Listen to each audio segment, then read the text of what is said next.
बिस्मिल्लाहिर्रहमानिर्रहीम। अस्सलाम वालेकुम माय यूट्यूब फैमिली, कैसे हैं सब?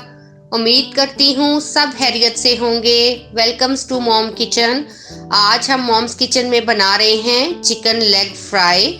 बनाना बहुत आसान है और बहुत मज़े की बनती है।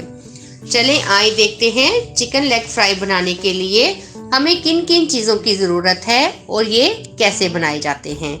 सबसे पहले मैंने चिकन लिया था 1 kg। लेग पीस लिए थे, ये लेग पीस हैं 1 kg। उनको अच्छे से मैंने वॉश करके उनको बॉईल कर लिया था। बॉईल करते वक्त मैंने इसमें 1 टेबल स्पून अदरक लहसुन का पेस्ट डाला था, 1 टेबल स्पून मैंने नमक डाला था, हाफ टी स्पून जीरा डाला था। जब ये रूम टेम्परेचर पर आ चुके फिर हमने एक पैन लेना है। पैन में हमने ऑयल डालना है। ऑयल डालने के बाद चिकन पीस हैं उनको कोट करना है। सबसे पहले हमने इसको कॉर्नफ्लोर में कोट करना है। कॉर्नफ्लोर में कोट करने के बाद हमने अंडों में डिप करना है। अंडे का कोट करने के बाद हमने अब इसको ब्रेड क्रम्स में कोट करना है। ब्रेड क्रम्स का कोट करके फिर हम इसको फ्राई कर लेंगे। इसी तरह हम सारे चिकन लेग पीसेस को पहले कॉर्नफ्लोर का कोट करेंगे, फिर अंडे का करेंगे, फिर ब्रेड क्रम्स का करेंगे। इसी तरह सारे करके आपने इनको फ्राई करना है। मीडियम लो फ्लेम पे आपने इनको फ्राई करना है। अच्छा सा गोल्डन कलर आ जाए तो फिर आपने इसको डिश आउट कर लेना है।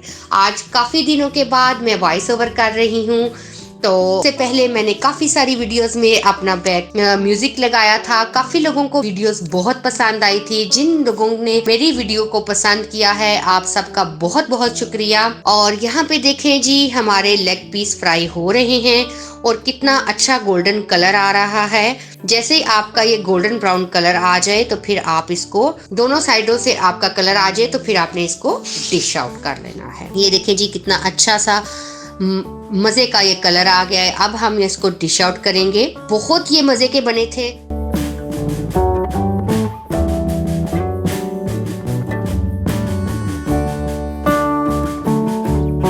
अब हम इसको चारों साइडों पे हमने इसके लेग पीस रख दिए प्लेट के और सेंटर में हमने केचप डाल दी थी। बहुत ये मज़े के लेग पीस बने थे। आप भी एक दफ़ा ज़रूर ट्राई कीजिएगा और मुझे फीडबैक ज़रूर दीजिएगा। अगर ये मेरी वीडियो आपको अच्छी लगे तो इसको लाइक शेयर सब्सक्राइब करना मत भूलिएगा। मुझे अपनी दुआओं में ज़रूर याद रखिएगा। मुझे दीजिए इजाज़त। अल्लाह हाफिज़।